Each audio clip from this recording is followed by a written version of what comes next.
जय हिंद दोस्तों, कैसे सभी लोग। उम्मीद करता हूँ सभी मस्त होंगे, अपने शिक्षण कार्य में व्यस्त होंगे। स्वागत है सभी का सीटा जुलाई 2025 के एग्जाम में पढ़ाई करने वाले हैं एसएसटी समाज विज्ञान की मोस्ट इंपॉर्टेंट क्वेश्चन, जो कि एसएसटी पेपर 2 है। क्लास जो है बहुत ही महत्वपूर्ण है।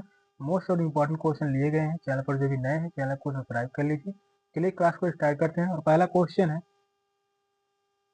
निम्नलिखित में से कौन सा एक ग्राम पंचायत का कार्य नहीं है। ग्राम पंचायत का कार्य नहीं है गांव के लोगों को रोजगार देने संबंधी सरकारी योजनाएं लागू करना, गांव की बुनियादी सुविधाओं का निर्माण और रख रखाव, स्थानीय कर लगाना और इकट्ठा करना। ग्राम पंचायत अपने पंचायत सचिव को चुनती है। कौन सा ऑप्शन करेक्ट है।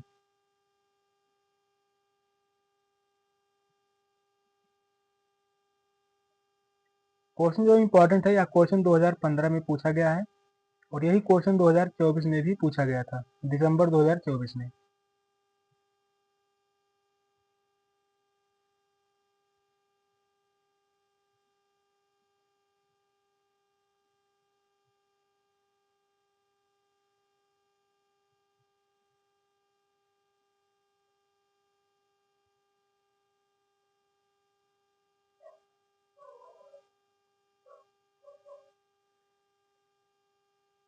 इस क्वेश्चन का राइट आंसर होगा ऑप्शन डी, ग्राम पंचायत अपने पंचायत सचिव को चुनती है। तो यह बात जो है गलत है। पूछा था एक ग्राम पंचायत का कार्य नहीं है, तो वह है ऑप्शन डी, ग्राम पंचायत अपने पंचायत सचिव को चुनती है।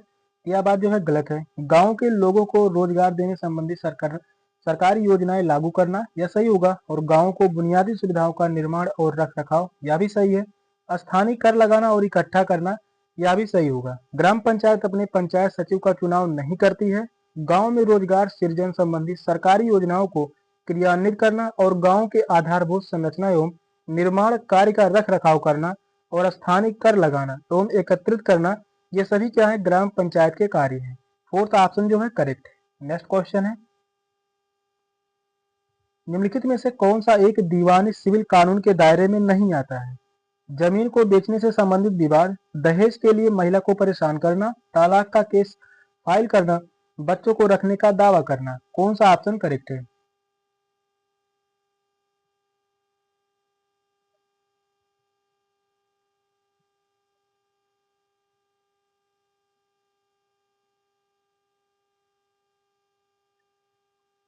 क्वेश्चन कह रहा है कौन सा एक दीवानी सिविल कानून के दायरे में नहीं आता है। तो वह है दहेज के लिए महिला को परेशान करना। सेकंड ऑप्शन जो है करेक्ट है। दहेज के लिए महिला को परेशान करना, एक महिला को दहेज के लिए प्रताड़ित करना नागरिक कानून के दायरे में नहीं आता है। यह जो है आपराधिक कानून के अधीन आता है। किसके अधीन आता है। यह जो है आपराधिक कानून के अधीन आता है।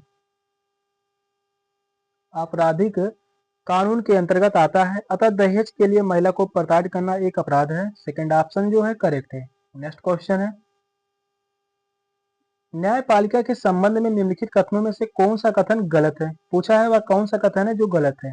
न्यायपालिका को संसद द्वारा पारित किए गए कानूनों को रद्द करने का अधिकार है। न्यायिक व्यवस्था नागरिकों तथा नागरिकों व सरकार के बीच पैदा होने वाले विवाद को हल करने की क्रियाविधि उपलब्ध कराती है, परंतु दो राज्य सरकारों के बीच नहीं। न्यायपालिका को कार्य क्षेत्र में विधायिका और कार्यपालिका हस्तक्षेप नहीं कर सकती। फोर्थ ऑप्शन है, यह नागरिकों के मौलिक अधिकारों की सुरक्षा करने में महत्वपूर्ण भूमिका निभाती है। कौन सा ऑप्शन करेक्ट है। क्वेश्चन जो है मोस्ट इंपॉर्टेंट क्वेश्चन है, बताइए कौन सा ऑप्शन करेक्ट होगा।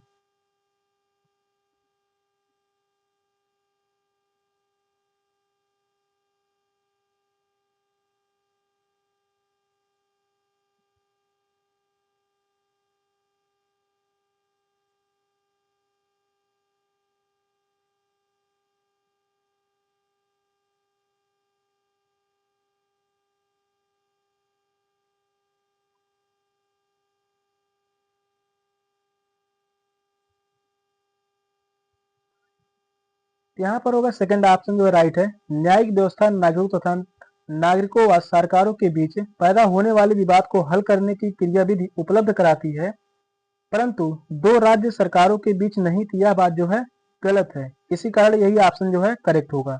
नागरिक व्यवस्था नागरिकों तथा नागरिक व सरकारों के बीच उत्पन्न विवाद को सुलझाने के लिए एक प्रक्रिया प्रदान करती है और यह दो राज्य सरकारों के बीच विवादों का समाधान भी करती है तथा यह देश के किसी भी राज्य में रहने वाले नागरिकों के मूल अधिकारों की रक्षा करती है और इसमें संसद द्वारा पारित कानून को रोकने की शक्ति है। सेकंड ऑप्शन जो है करेक्ट है। नेक्स्ट क्वेश्चन है,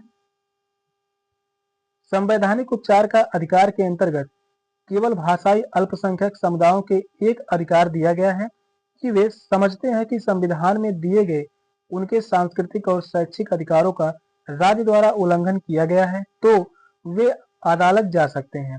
सेकंड ऑप्शन कह रहा है सभी नागरिकों को अदालत में जाने का अधिकार है यदि वे समझते हैं कि राज्य द्वारा किसी एक राज्य के निर्देश सिद्धांत का पालन नहीं हुआ है। थर्ड ऑप्शन है यदि किसी नागरिक को लगता है कि राज्य द्वारा उसके किसी मौलिक अधिकार का उल्लंघन हुआ है तो वह अदालत में जा सकता है।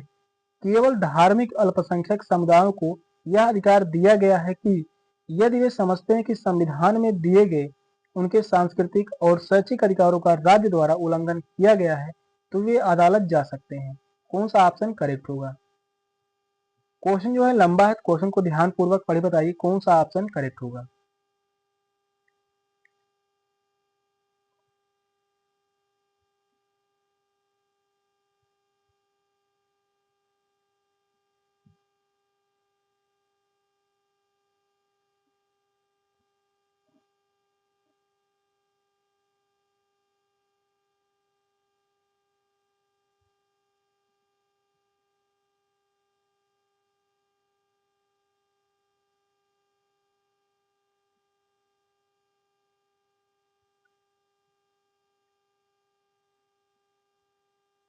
संवैधानिक उपचार का अधिकार के अंतर्गत यदि किसी नागरिक को लगता है कि राज्य द्वारा उसके किसी मौलिक अधिकार का उल्लंघन हुआ है तो वह अदालत में जा सकता है। थर्ड ऑप्शन जो है करेक्ट है। संवैधानिक उपचारों का अधिकार संविधान के अनुच्छेद 32 में वर्णन किया गया है।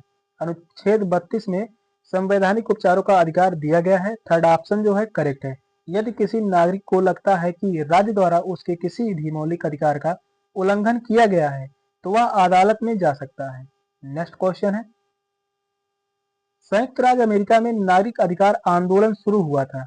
सभी अफ्रीकी अमेरिकन नागरिकों के लिए समान अधिकारों तथा जाति विभेद की समाप्ति की मांग के लिए, अफ्रीकी अमेरिकन पुरुषों के मताधिकार की मांग के लिए, अफ्रीकी अमेरिकन वरिष्ठ नागरिकों की सामाजिक सुरक्षा की मांग के लिए, अफ्रीका अमेरिकन महिलाओं के मताधिकार की मांग के लिए। कौन सा ऑप्शन करेक्ट है?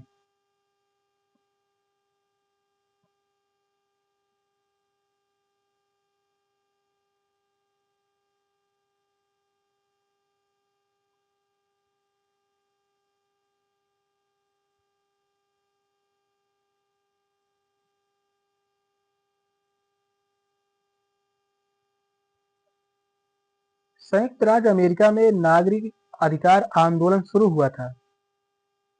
यह शुरू हुआ था सभी अफ्रीकी अमेरिकन नागरिकों के लिए समान अधिकारों तथा जाति विभेद की समाप्ति की मांग के लिए। फर्स्ट ऑप्शन जो है करेक्ट है। अमेरिका में नागरिक आंदोलन को बृहद नागरिक प्रतिरोध के रूप में चित्रित किया जाता है और यह अमेरिका अफ्रीका के बीच भेदभाव एवं जाति पृथक्करण समाप्ति के संबंध में यह आंदोलन चलाया गया था। फर्स्ट ऑप्शन जो है करेक्ट है। नेक्स्ट क्वेश्चन है, भारतीय संसद के बारे में निम्नलिखित में से कौन सा कथन सत्य नहीं है? वित्त से संबंधित संसद की मंजूरी सरकार के लिए महत्वपूर्ण नहीं होती है। जब संसद सत्र चल रहा होता है तो उसमें सबसे पहले प्रश्नकाल होता है। भारतीय संसद के 3 अंग हैं, राष्ट्रपति, राज्यसभा, लोकसभा। हमारी व्यवस्था में संसद के पास महत्वपूर्ण शक्तियां हैं क्योंकि यह जनता का प्रतिनिधित्व करती हैं। कौन सा ऑप्शन करेक्ट है?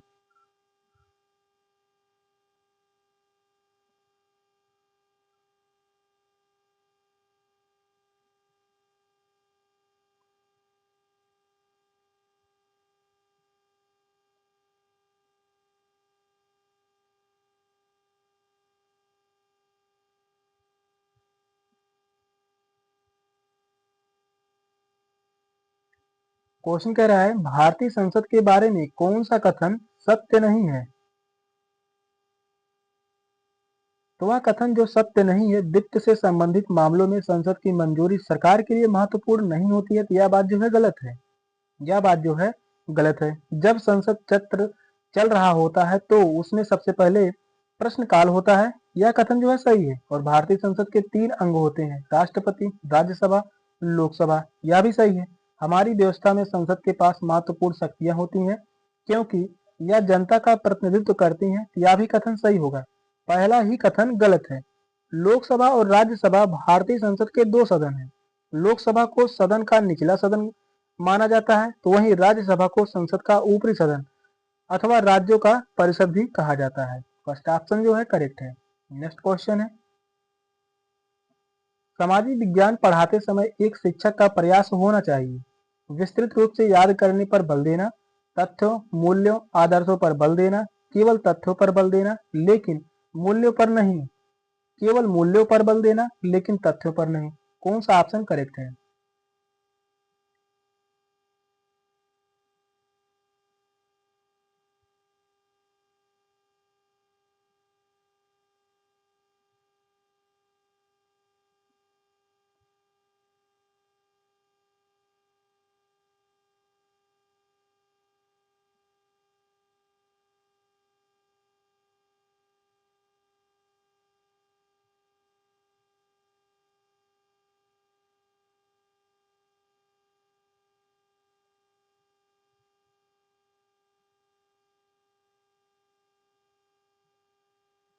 सामाजिक विज्ञान पढ़ाते समय एक शिक्षक को का क्या प्रयास होना चाहिए?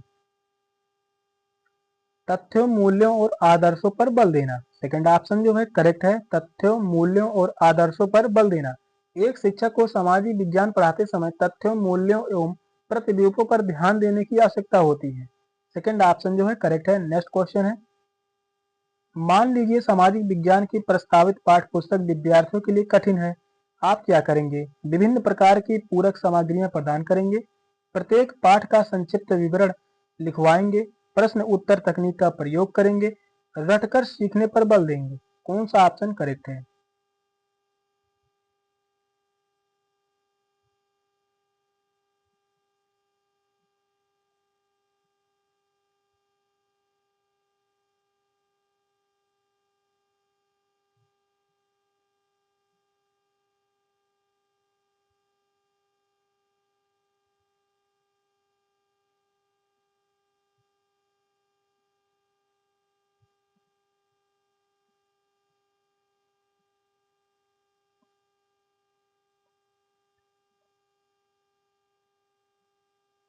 क्वेश्चन कह रहा है, मान लीजिए सामाजिक विज्ञान की प्रस्तावित पाठ्य पुस्तक विद्यार्थियों के लिए कठिन है। आप क्या करेंगे? विभिन्न प्रकार की पूरक सामग्रियां प्रदान करेंगे। फर्स्ट ऑप्शन ही करेक्ट है। विभिन्न प्रकार की पूरक सामग्रियां प्रदान करेंगे, प्रत्येक पाठ का संक्षिप्त विवरण लिखवाएंगे। यह बात जो है गलत है। उत्तर प्रश्न उत्तर तकनीक का प्रयोग करेंगे, यह भी गलत होगा। रट कर सीखने पर बल देंगे, यह तो ऑप्शन एकदम गलत है। फर्स्ट ऑप्शन जो है करेक्ट है। नेक्स्ट क्वेश्चन है, आंध्र प्रदेश में वंदे मातरम आंदोलन को निम्नलिखित में से किस नाम से जाना जाता है? असहयोग आंदोलन, स्वदेशी आंदोलन, सविनय अवज्ञा आंदोलन, खिलाफत आंदोलन। कौन सा ऑप्शन करेक्ट है?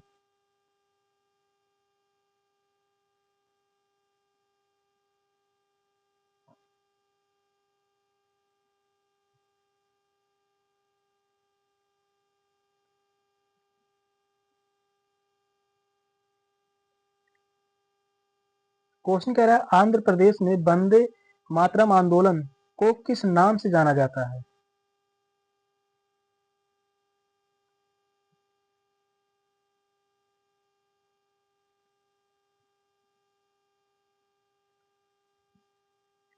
यह जाना जाता है स्वदेशी आंदोलन के नाम से। सेकंड ऑप्शन जो है करेक्ट है, स्वदेशी आंदोलन। आंध्र प्रदेश में वंदे मातरम आंदोलन को स्वदेशी आंदोलन कहा गया। इस आंदोलन का उद्देश्य ब्रिटिश उत्पादों का बहिष्कार तथा घरेलू उत्पादों के उपयोग को बढ़ावा देना था।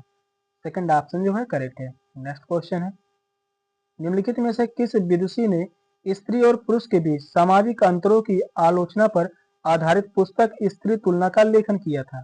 पंडिता रमाबाई, बेगम रुकैया, ताराबाई शिंदे, राजसुंदरी देवी। कौन सा ऑप्शन करेक्ट है? या क्वेश्चन जो है मोस्ट इंपॉर्टेंट क्वेश्चन है, बताइए कौन सा ऑप्शन करेक्ट है?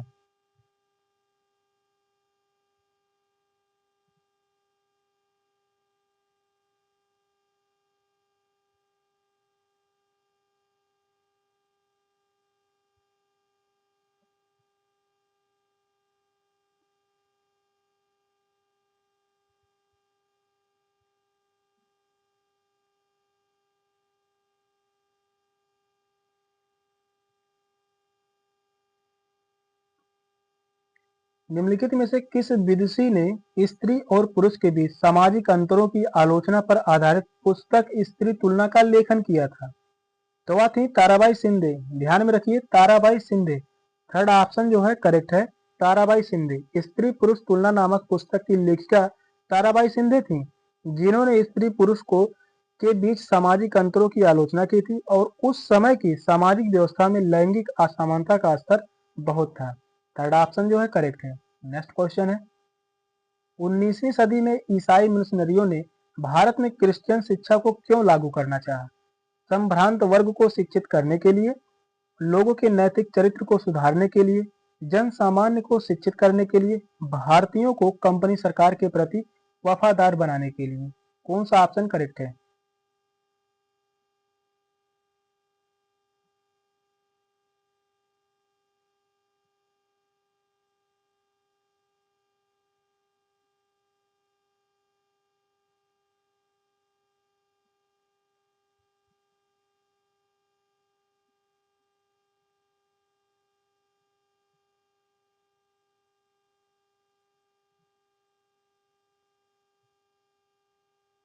जितने भी क्वेश्चन लिए गए हैं सभी क्वेश्चन जो है इंपॉर्टेंट है। क्वेश्चन कह रहा है 19वीं सदी में ईसाई मिशनरियों ने भारत में क्रिश्चियन शिक्षा को क्यों लागू करना चाहा? लोगों के नैतिक चरित्र को सुधारने के लिए। सेकंड ऑप्शन जो है करेक्ट है, लोगों के नैतिक चरित्र को सुधारने के लिए। 19वीं सदी में ईसाई मिशनरियों ने लोगों के नैतिक चरित्र को सुधारने के लिए भारत में ईसाई धर्म की शिक्षा को लागू करने का प्रयास किया था और इन मिशनरियों द्वारा सामूहिक रूप से सामान्य शिक्षा के साथ साथ मूल्य आधारित शिक्षा को भी प्रारंभ किया गया। सेकंड ऑप्शन करेक्ट है। नेक्स्ट क्वेश्चन है, 19वीं सदी में ब्रिटेन के औद्योगिकरण के साथ निम्नलिखित में से कौन सा परिवर्तन हुआ? भारत ब्रिटिश उद्योगों को कच्चे माल की आपूर्ति करने वाला प्रमुख देश बन गया। भारत ने ब्रिटिश उद्योगों को सस्ते मजदूर उपलब्ध करवाए। भारत ब्रिटिश औद्योगिक उत्पादों के लिए बड़ा बाजार बन गया। भारत में अनेक उद्योग स्थापित किए गए। कौन सा ऑप्शन करेक्ट है?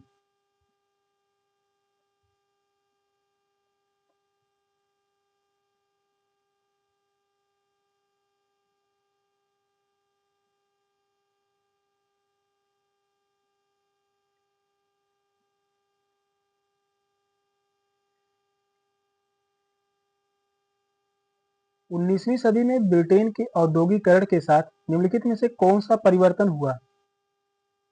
तो वह परिवर्तन हुआ था भारत ब्रिटिश औद्योगिक उत्पादों के लिए बड़ा बाजार बन गया। थर्ड ऑप्शन जो है करेक्ट है, भारत ब्रिटिश औद्योगिक उत्पादों के लिए बड़ा बाजार बन गया। 19वीं सदी में ब्रिटेन के औद्योगिकरण के साथ ही भारत ब्रिटिश औद्योगिक उत्पादों के लिए एक विशाल बाजार बन गया था और उस समय भारत उद्योग के क्षेत्र में विकसित नहीं था। नेक्स्ट क्वेश्चन है, भू राजस्व के कौन से समझौते में राजाओं और तालुकदारों को जमींदारों के रूप में मान्यता दी गई? रैयतवाही समझौता, महालवाड़ी समझौता, अस्थाई समझौता, पट्टीदारी समझौता। कौन सा ऑप्शन करेक्ट है?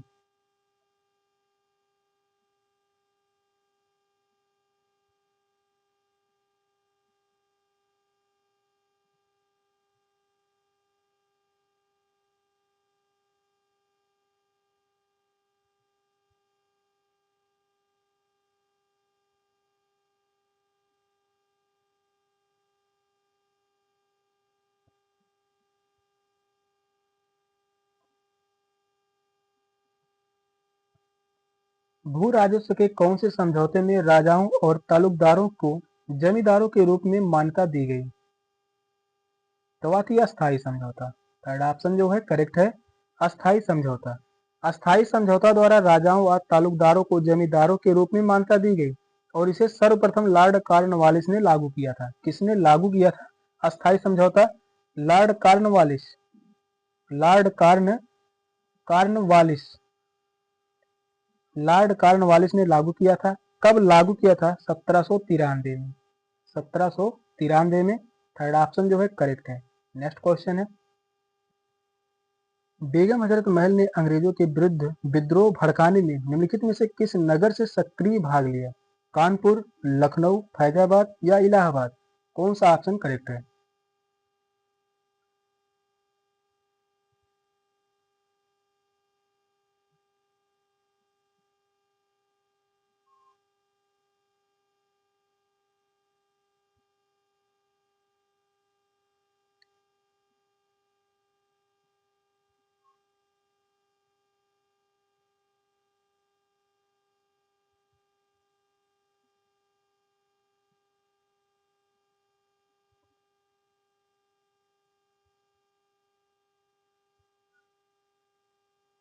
क्वेश्चन कह रहा है बेगम हजरत महल ने अंग्रेजों के विरुद्ध विद्रोह भड़काने में किस नगर से सक्रिय भाग लिया? लखनऊ से। सेकंड ऑप्शन जो है करेक्ट है, लखनऊ। बेगम हजरत महल ने अंग्रेजों के विरुद्ध भड़काने में लखनऊ से सक्रिय भूमिका निभाई थी।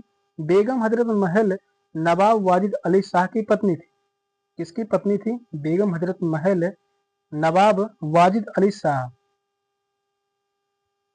वाजिद अली शाह की पत्नी थी। सेकंड ऑप्शन जो है करेक्ट है। कानपुर से 1857 में विद्रोह का नेतृत्व किसने किया था? नाना साहेब ने, नाना साहेब ने।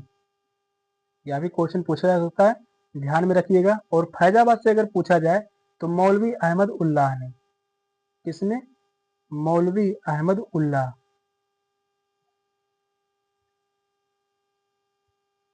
1857 में विद्रोह का नेतृत्व फैजाबाद से मौलवी अहमद उल्लाह ने, इलाहाबाद से लियाकत अली ने, इलाहाबाद से चौधरी लियाकत अली ने नेतृत्व किया था। चौधरी लियाकत अली, चौधरी लियाकत अली ने इलाहाबाद से 1857 की क्रांति का नेतृत्व किया था। फैजाबाद से मौलवी अहमद उल्लाह, और वही पूछा जाए कानपुर से नाना साहेब, लखनऊ से बेगम हजरत महल। नेक्स्ट क्वेश्चन है, निम्नलिखित में से किस अधिनियम यानी एक्ट के अंतर्गत भारतीय प्रशासन को ईस्ट इंडिया कंपनी से ब्रिटिश क्राउन को हस्तांतरित किया गया? 1833 का अधिनियम, 1858 का अधिनियम, 1861 का अधिनियम, 1868 का अधिनियम। कौन सा ऑप्शन करेक्ट है?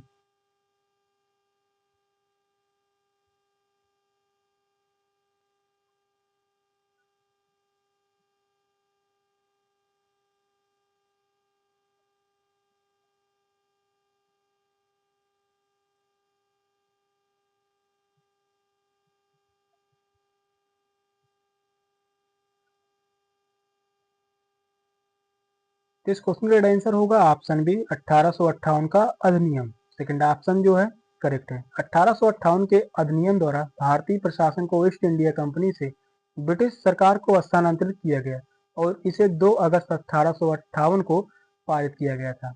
पारित कब किया गया था? 2 अगस्त को, 2 अगस्त 1858 को पारित किया गया था। सेकंड ऑप्शन जो है करेक्ट है।